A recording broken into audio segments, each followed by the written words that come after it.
sertão seco do Seridó, onde a terra racha e o céu parece queimar, há uma vila esquecida pelo tempo e protegida por um único nome: Antero.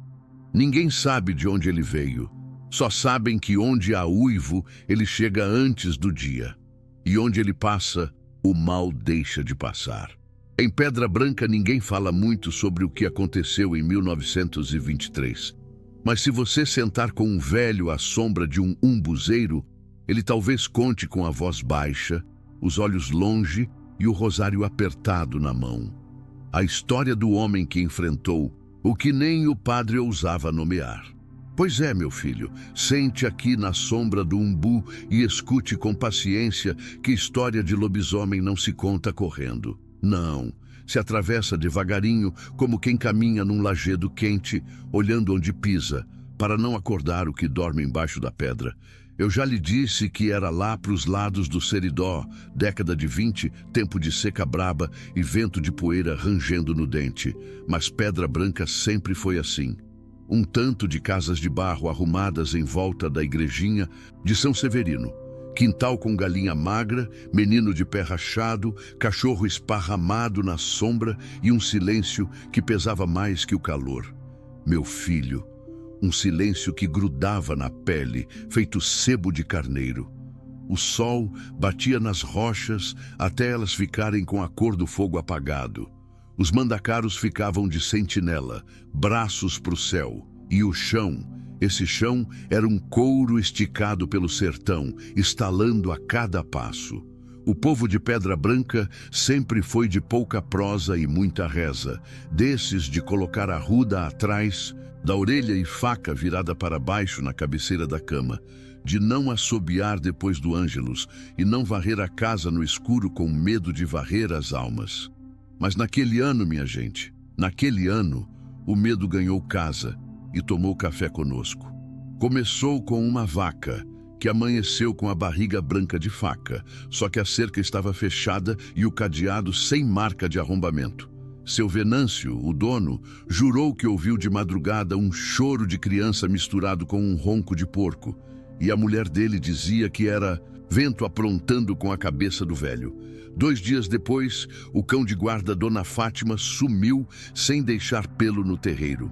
Só mais tarde, acharam o couro dele estendido numa grota, como se alguém tivesse tirado com calma, sem rasgar, e jogado fora. O povo comentou: mas a vida andou. O açude de curral precisava de remendo, o milho miúdo ainda pedia água no rego. A feira de sábado não espera ninguém. Só que as coisas mais brabas chegam de mansinho. Na primeira lua cheia apareceu o primeiro corpo.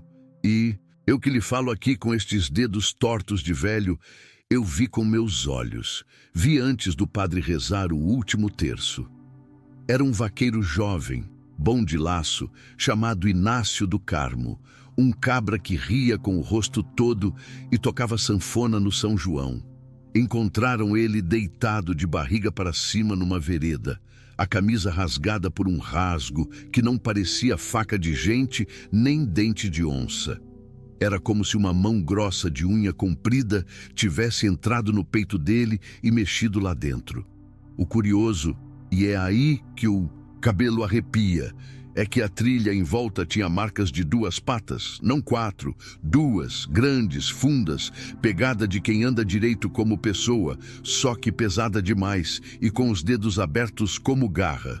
O povo se benzeu, a benzeira velha, Dona Mara, acendeu o defumador de Jurema e passou nas portas murmurando rezas que aprendeu com a avó.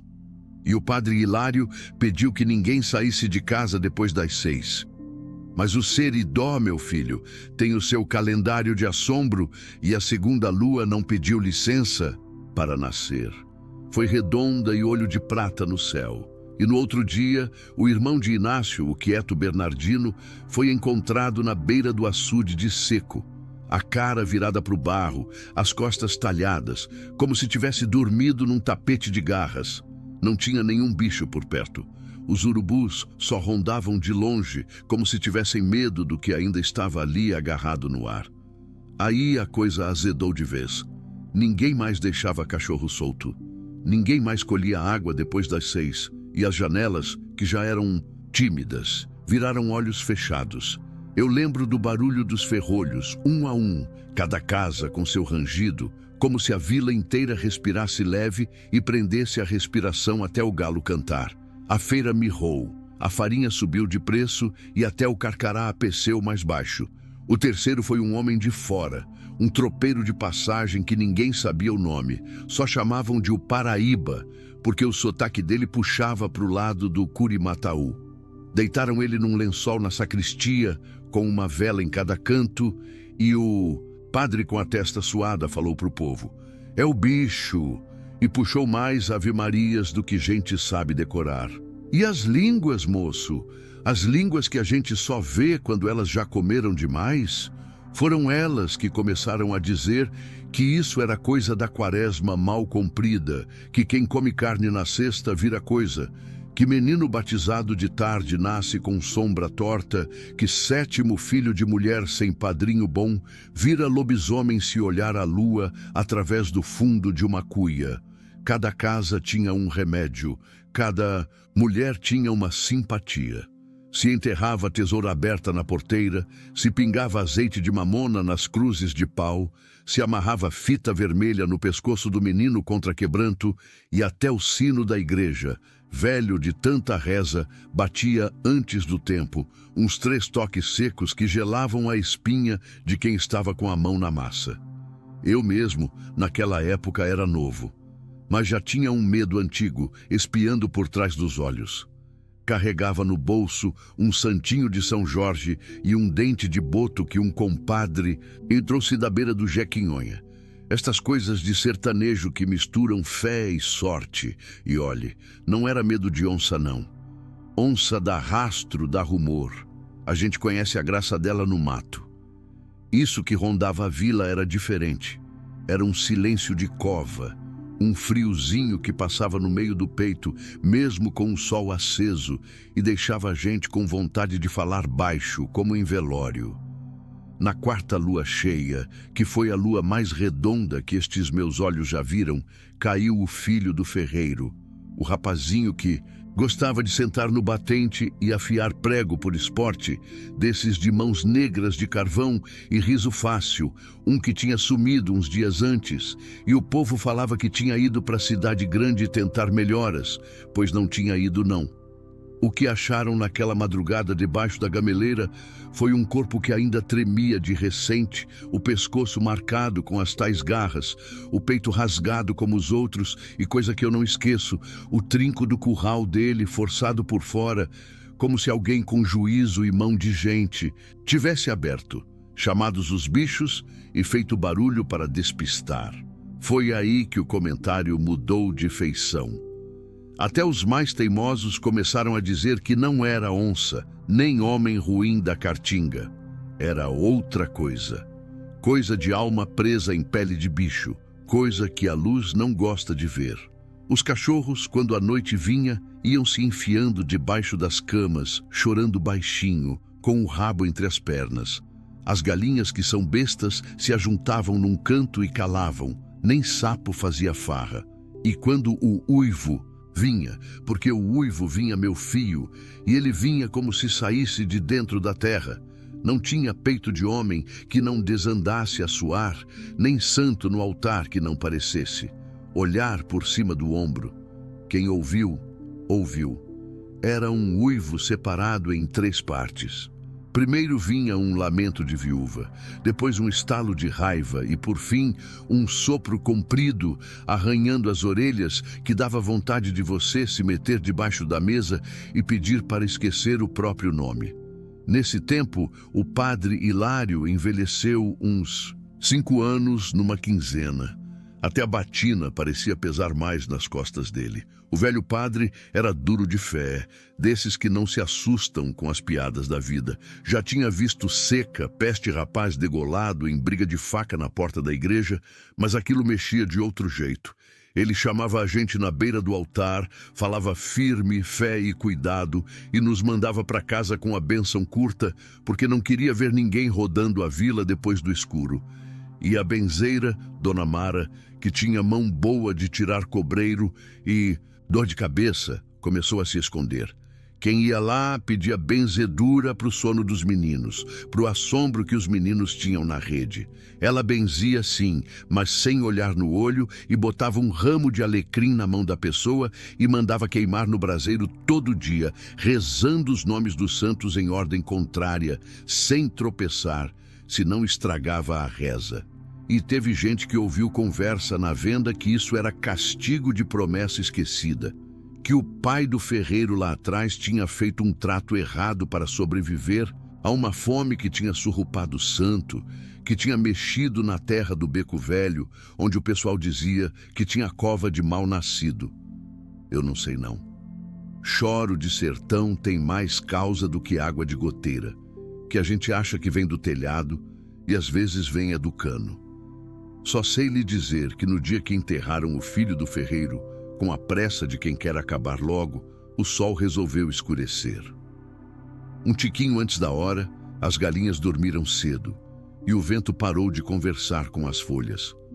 Foi nesse recolhimento que o padre Hilário fez o que homem cismado faz quando a reza já não aguenta sozinha. Sentou na sua mesa, riscou o bico da pena num tinteiro que já viajou muito nos alforjes de tropeiro e escreveu poucas linhas numa folha amarelada com a letra dele grande e torta, deixando espaços como quem tem pressa e vergonha de pedir. Eu estava de fora, arrumando as velas, mas vi o suor pingar do queixo dele na madeira.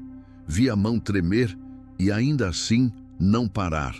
Ele não disse para onde ia a carta, nem para quem, e isso é que o senhor tem de entender.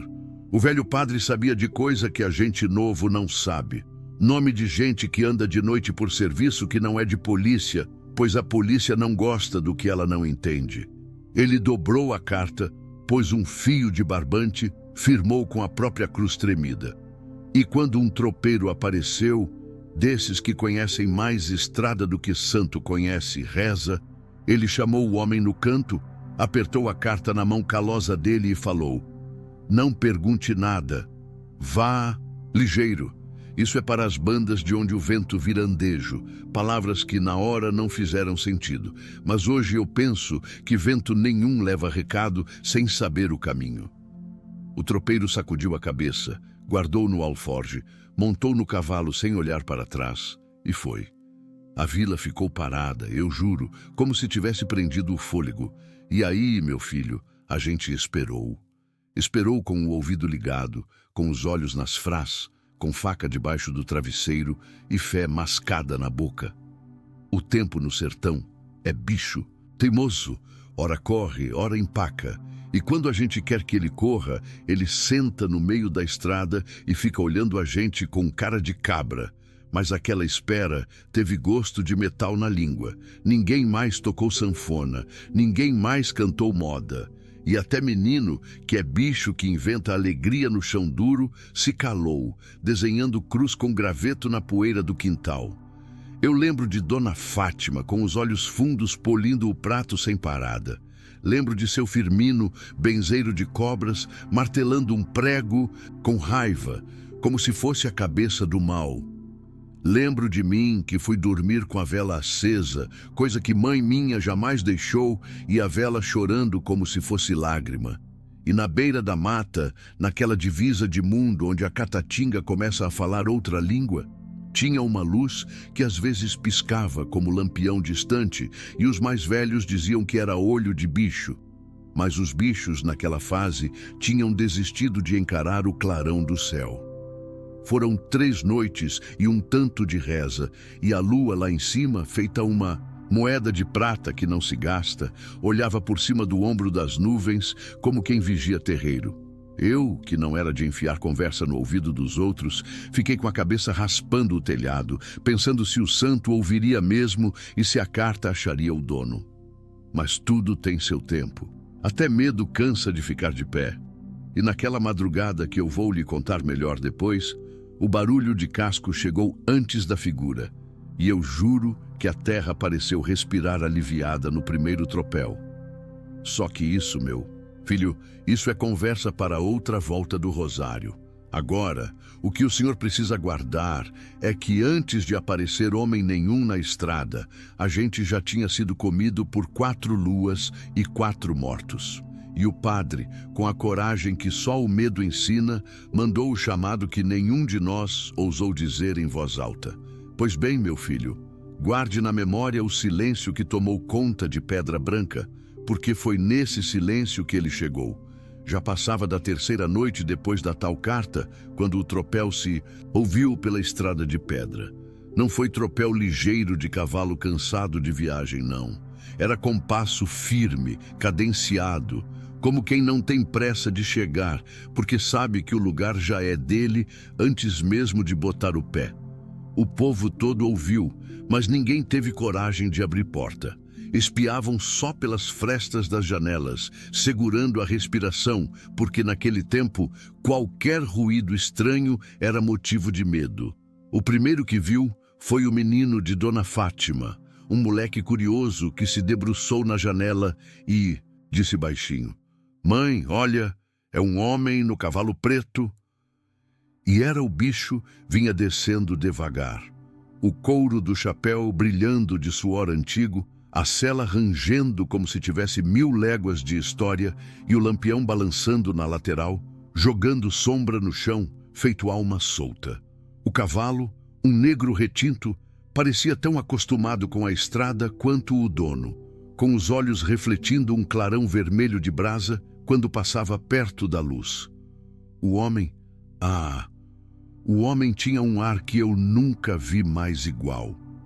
Ombros firmes, pele curtida do sol, mas o que mais dava calafrio eram os olhos. Não tinham pressa, nem medo, nem alegria, olhos vazios, como quem já tinha visto demais e perdido o gosto de se assombrar.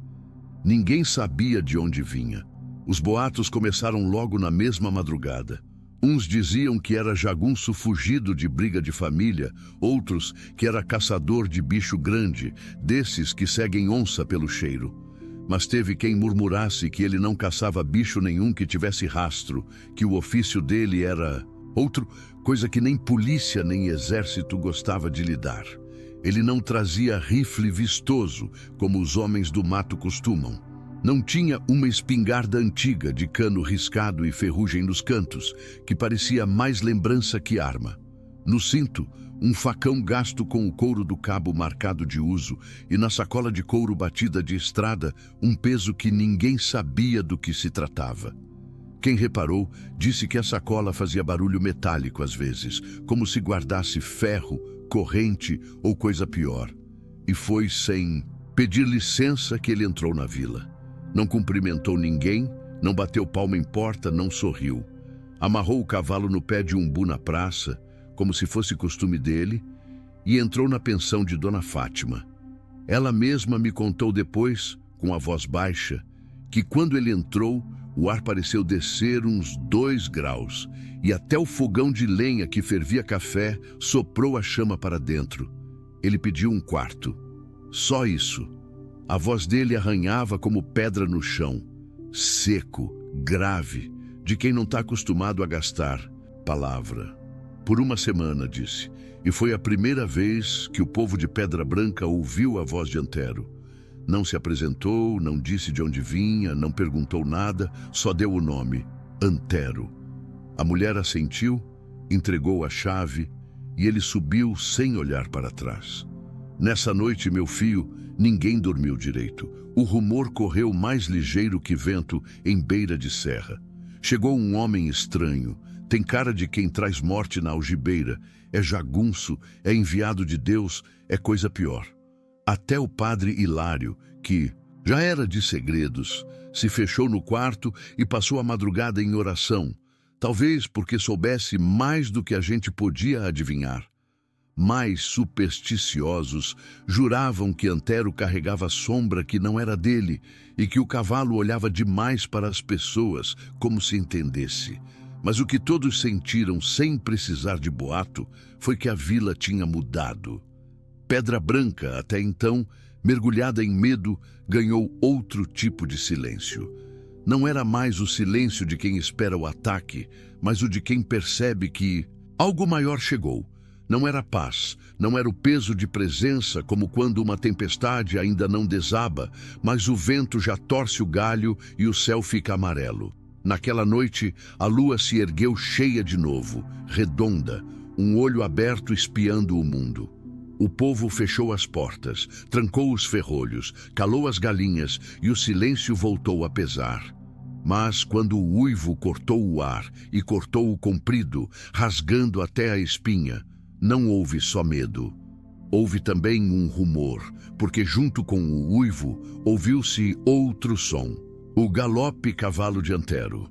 Ele já estava de pé, ninguém viu quando saiu. Só escutaram o tropel firme, o lampião balançando e a sombra dele se perdendo na cainga. E naquela madrugada, o destino da vila começou a mudar. A lua nasceu grande, redonda, como um prato, de estanho na cabeça do céu, e o mundo ficou branco de um clarão frio, que não é de Deus, nem do homem, é da natureza quando ela resolve espiar a gente de cima.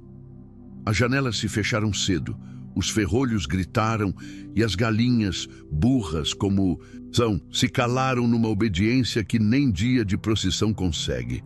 Dona Fátima soprou o lampião e deixou só um pingo de luz tremendo no vidro. Eu aqui que lhe falo. Sentei na beira da cama com a faca de cabo de osso debaixo do travesseiro e o santinho de São Jorge colado no peito, e o padre Hilário, do outro lado da praça, pendurou 1/3 na maçaneta por dentro, que é simpatia antiga contra a visita errada. Mas o mal conhece atalho, meu filho, e quando quer chegar, chega. O primeiro grito veio da casa de Zefa de Cazuza, lá no beiral da vila, onde a caatinga encosta na parede e o vento brinca de arrebentar telha. Foi um grito de homem puxado do fundo do pulmão, interrompido no meio, como se alguém tivesse tapado a boca dele com mão de couro. Depois, um esturro de galinha morta e o chacoalhar de porteira batendo no ferro. O uivo veio em seguida. Trilha aberta. Aquele mesmo uivo que a gente já tinha aprendido a temer. 3 pedaços. Primeiro, um lamento comprido de fazer arrepiar as axilas. Depois, um estalo de raiva que bate no ouvido como chicote.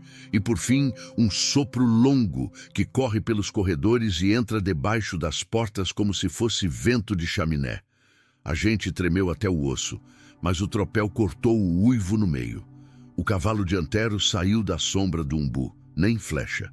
O lampião pendurado na sela fez uma língua de fogo balançar no escuro e a espingarda, velha como era, soou um metal triste quando ele ajeitou no ombro. Eu vi pela fresta, juro. Os olhos dele não tinham febre, tinham cálculo e a boca fina não rezava, mas mastigava um pedaço de silêncio. Ele não foi direto para a casa de Zefa. Fez primeiro um semicírculo pela rua de trás, como quem quer pegar o vento certo.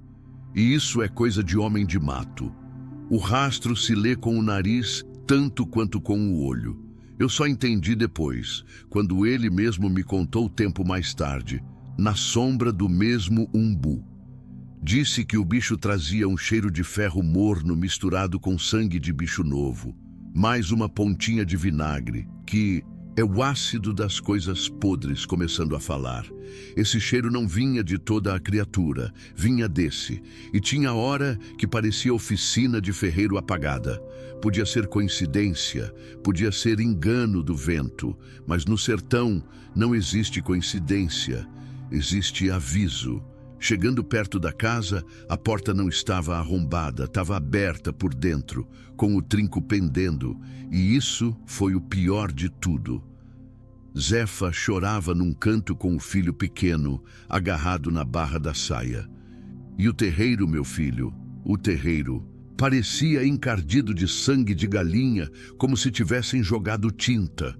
O homem dela, um cabra chamado Evaristo, que dormia de rede e roncava alto, tinha sido puxado para fora numa pressa muda. A rede ficou com a marca do corpo e o gancho balançava ainda, fazendo um queque-queque triste no teto. Não tinha sapato no caminho, não tinha arrasto de corpo como a gente puxa boi morto. Tinha só as pegadas de 2 patas fundas, mais largas que a mão de um homem, com os dedos abertos e a unha riscando o barro. Antero ajoelhou, pôs 2 dedos no chão e levou a ponta da língua despercebido, coisa de rastreador velho, e o gosto do mundo ficou com sal de suor, de gente, não de bicho. Ele não falou nada. Pegou um punhado de sal grosso do bolso, riscou a soleira da porta com uma cruz. Mandou Zefa trancar e não abrir por nada, nem para o padre, nem para o governador do céu. Ela mexeu a cabeça, chorando calado, e fez como se obedece a quem sabe. Eu, do lado de fora, vi ele mexer na sacola de couro e tirar uma tirinha de tecido sujo, molhado de coisa preta que não era só sangue. Enrolada naquela tira, vinha presa uma moeda de prata amassada e um prego de ferradura desses pequenos de bater emoldro. Ele cheirou, guardou e subiu na cela de novo. Agora ele pensa que a vila tá cega, disse ele naquele dia, e a voz dele tinha poeira no fundo. Mas a vila tem orelha comprida. Foi quando a caçada começou de verdade.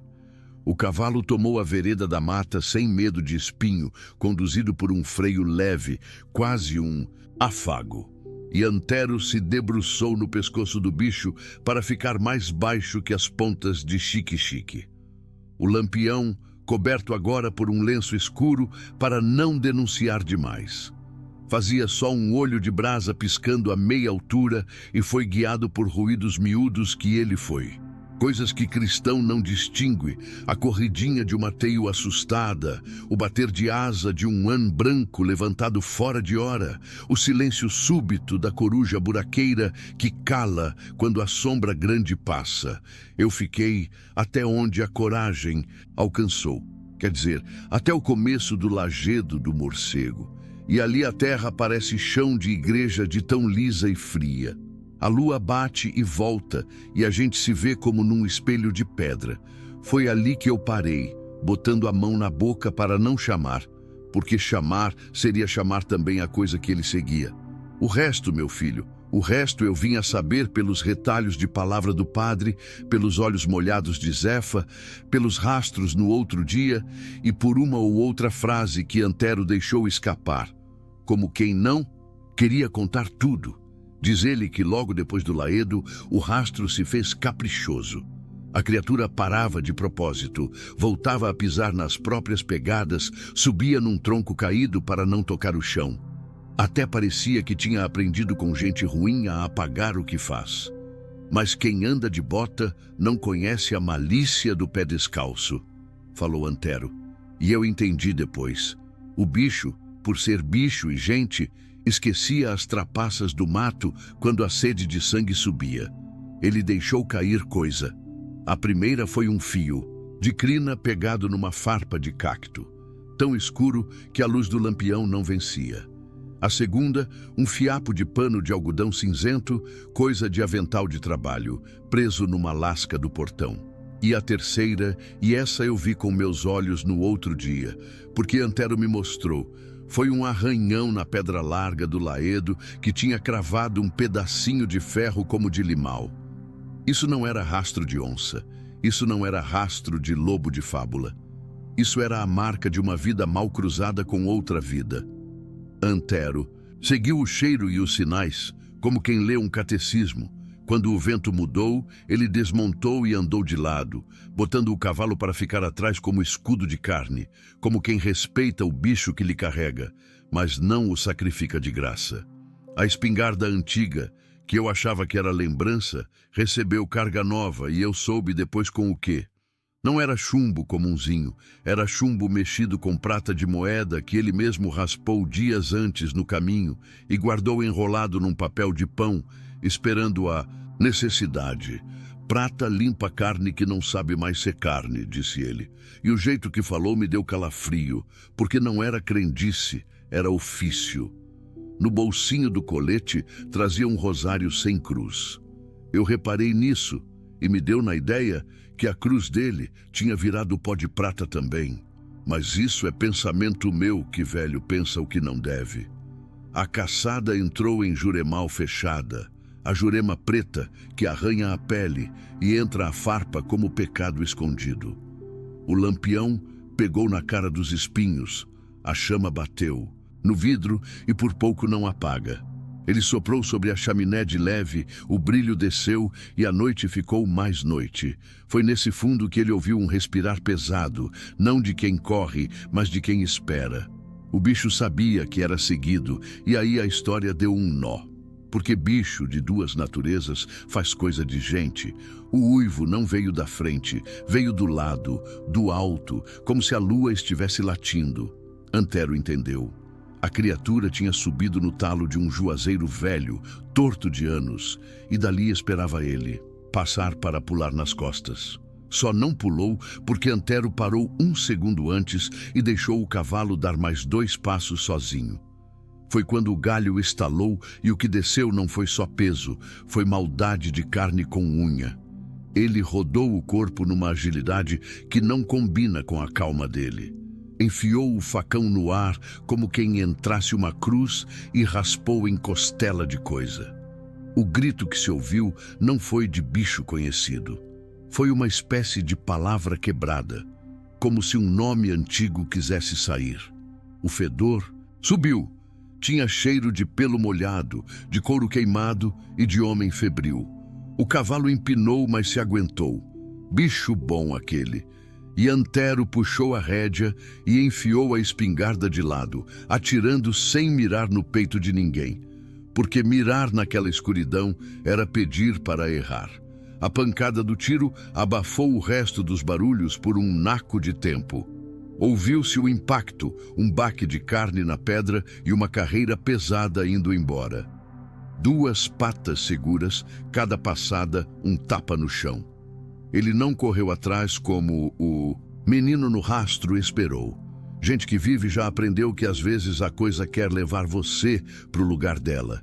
Ele esperou a noite engolir o eco do tiro.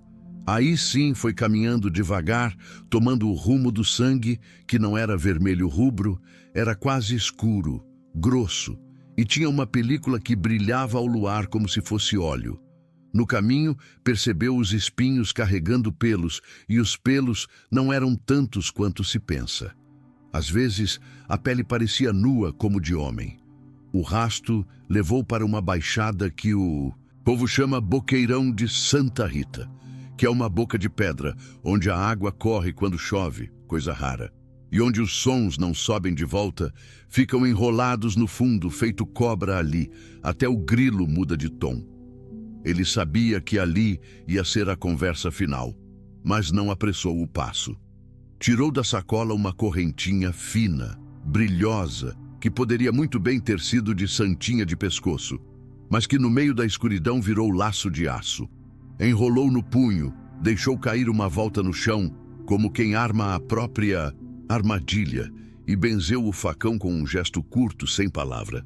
O padre, que não aguentou e veio atrás dele até um pedaço, parou na beira do boqueirão, rezando por dentro, e contou depois que de tão tenso esqueceu o Pai Nosso no meio. Eu imagino a cena.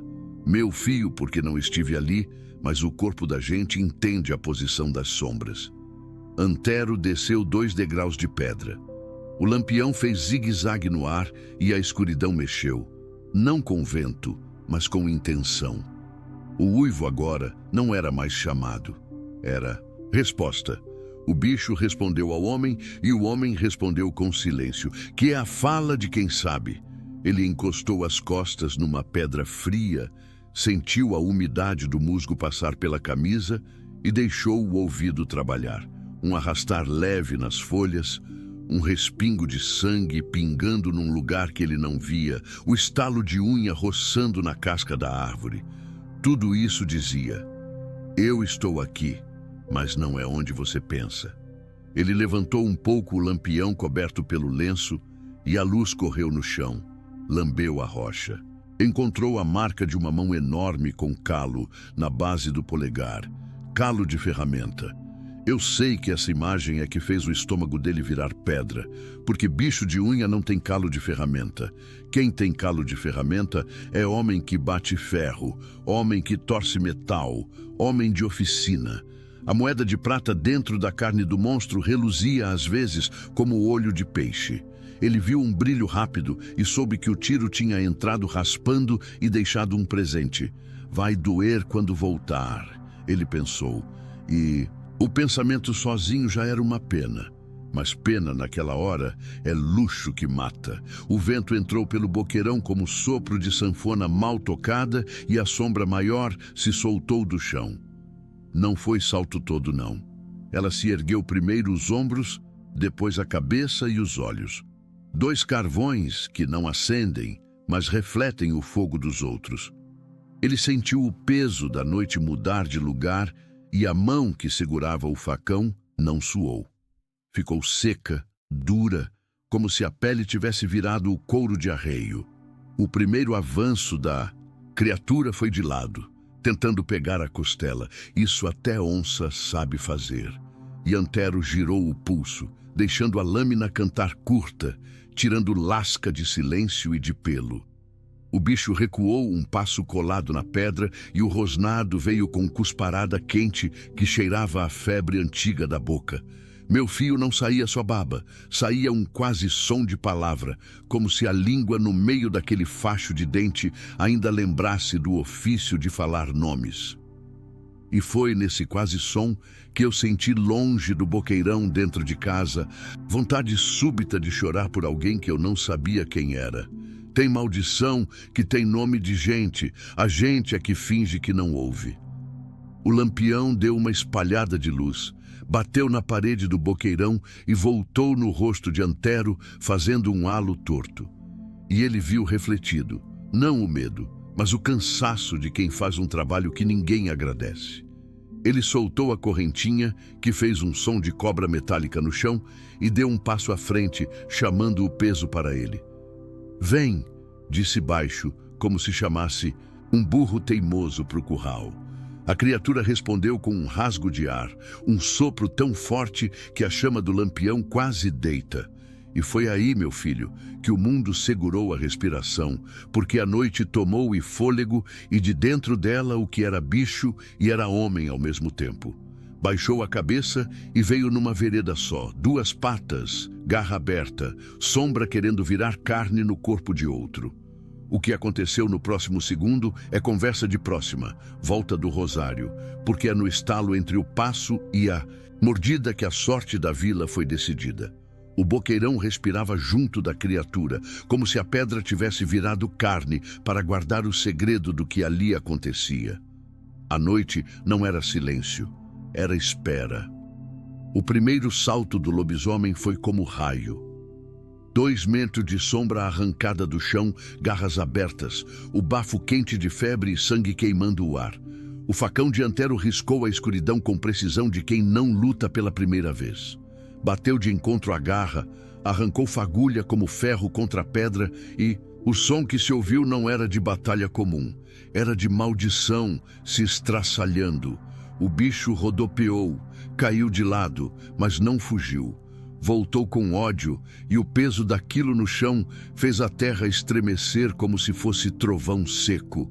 O cavalo mais acima relinchou, mas não correu. Era como se soubesse que o dono precisava dele ali. O padre, escondido atrás da pedra, com o terço esmagado na mão, disse depois que engoliu metade da reza e esqueceu a outra, porque o que viu não tinha a Ave Maria que desse conta. A besta se ergueu de novo, agora mostrando a face à luz do lampião. Olhos acesos de vermelho escuro, boca espumando, dente maior que faca de vaqueiro. Mas no meio daquele horror havia coisa pior. Um traço humano. O queixo era de homem. O ombro, mesmo coberto de pelo, guardava músculo de quem bate ferro em bigorna. E a mão por trás da garra ainda tinha calo. Antero percebeu, e quando percebeu, endureceu ainda mais. Ele sabia. Aquela pele já foi gente. O lobisomem tentou um bote baixo, mirando a perna.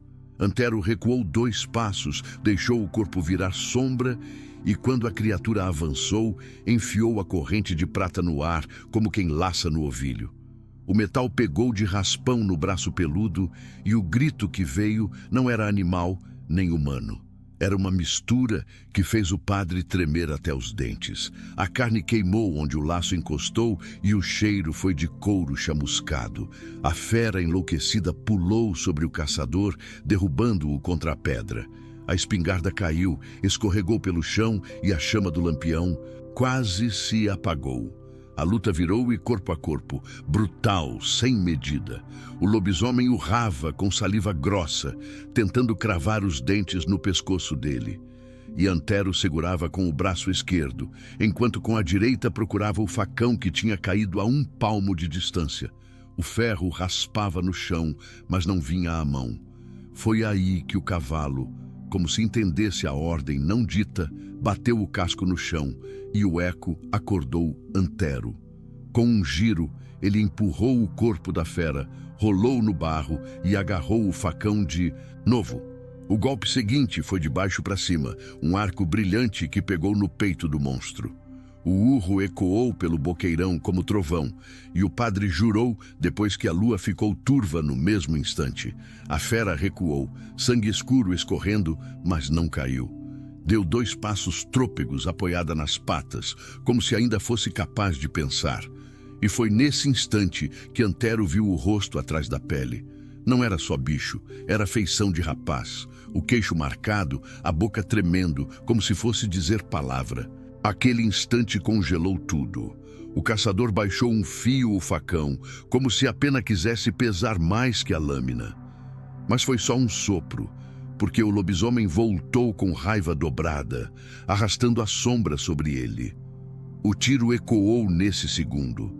Ninguém sabe se foi milagre de mira ou mão guiada, mas a velha espingarda de Antero caída no chão agora estava nas mãos dele, e o chumbo misturado com prata entrou no ombro da fera.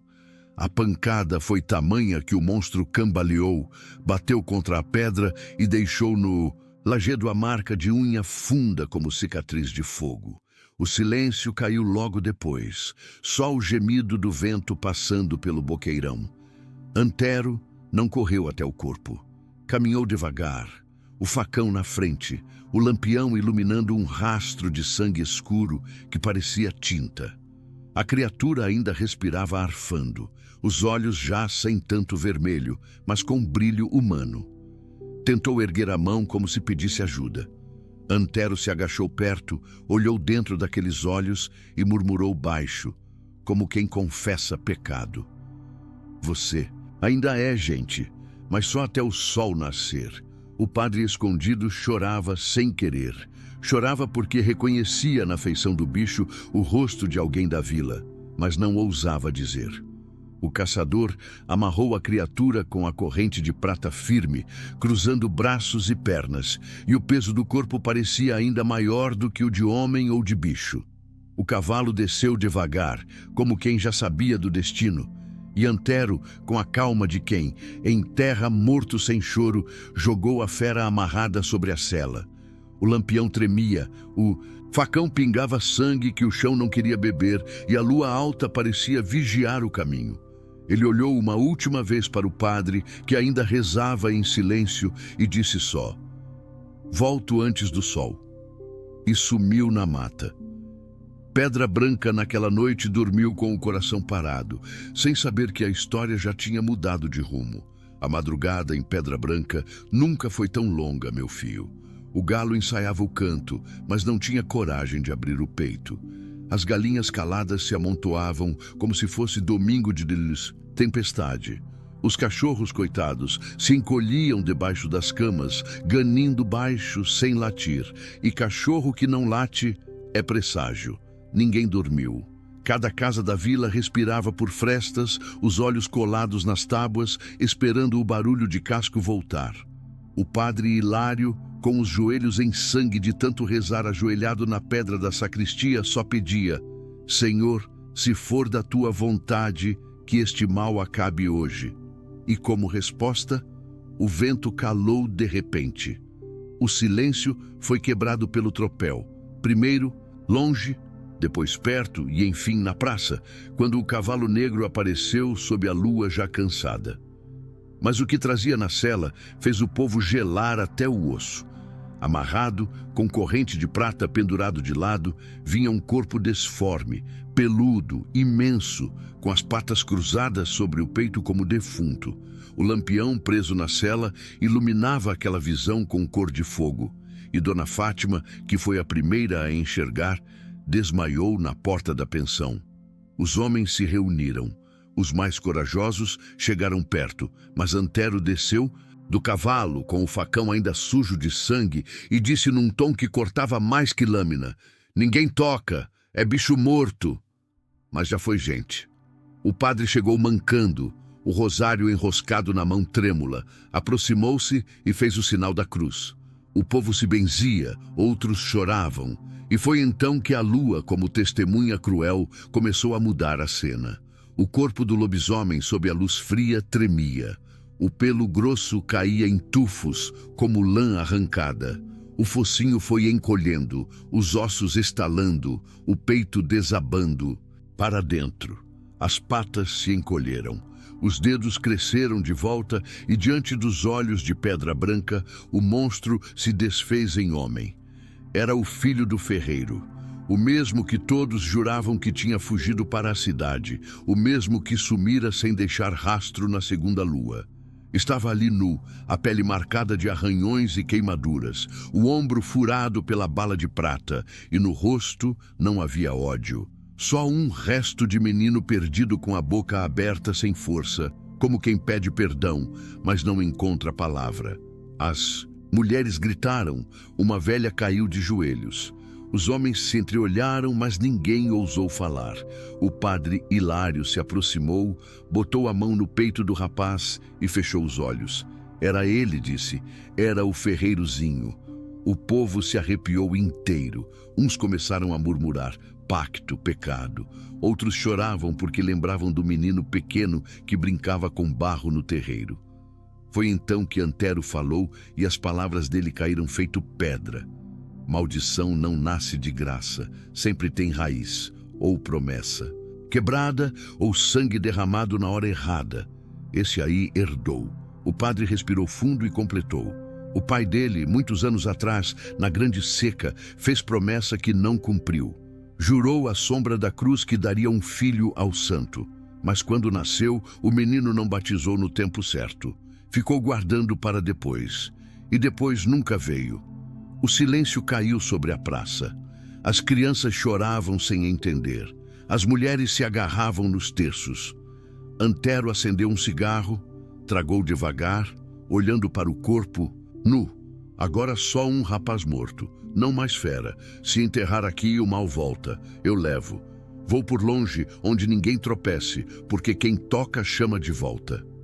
O povo quis protestar, mas ninguém teve coragem. O cavalo obediente se agachou de leve e Antero jogou o corpo amarrado sobre a sela, cobrindo com um pano velho. Montou sem olhar para ninguém. O padre tentou segurar a rédea, mas Antero apenas disse: "Reze por ele, eu faço o resto." O tropel ecoou na estrada, cada vez mais distante, até sumir na boca da mata. Pedra Branca ficou sozinha, mas não em paz, porque todos sabiam no fundo que aquilo não tinha acabado. Que maldição de família não morre com um corpo só. O sol nasceu pesado naquele dia, meu filho, como se carregasse também a vergonha e o silêncio da vila. Pedra Branca acordou, mas ninguém falou de alegria. O povo saiu para os terreiros de pé descalço, espiando o horizonte como quem espera ver fumaça de casa queimada. Só se ouviam galos atrasados, ainda tímidos, e um ou outro balido, de bode com sede. O padre Hilário rezou missa curta, sem canto, sem sino, porque até o sino parecia cansado. A vila se juntou, mas não templo. Ficou espalhada na praça, comentando em voz baixa, cada um com medo de dizer o que todos sabiam. A morte tinha nome, o monstro tinha rosto, e esse rosto era de gente conhecida. No meio disso, Antero não estava. Ninguém viu quando ele partiu.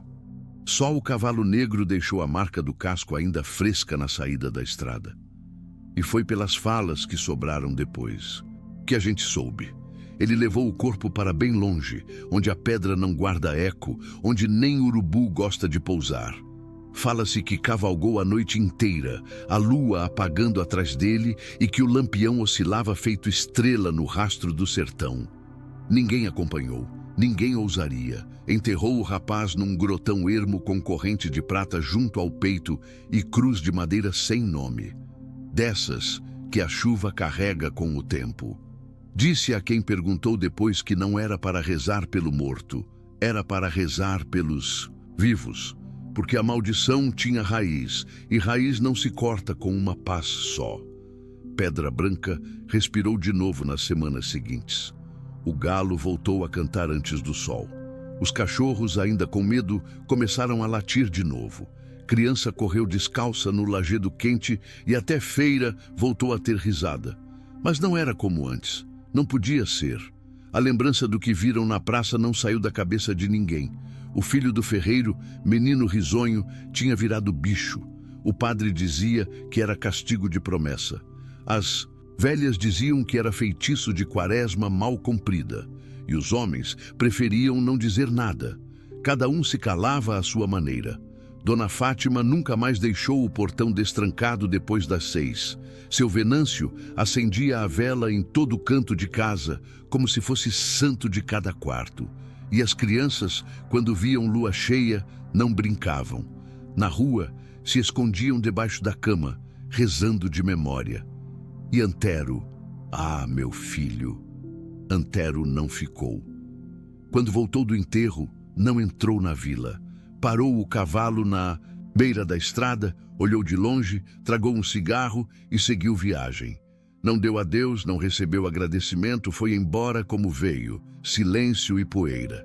O povo, com medo e respeito, passou a falar dele como quem fala de coisa sagrada e perigosa. É caçador de alma, diziam uns. É jagunço do demônio, diziam outros. Mas todos, sem exceção, guardavam a mesma sensação, que Pedra Branca estava salva, não por reza, não por sorte, mas porque o destino tinha mandado um homem seco, duro, sem sombra de sorriso, que sabia lidar com coisa que a gente nem ousa.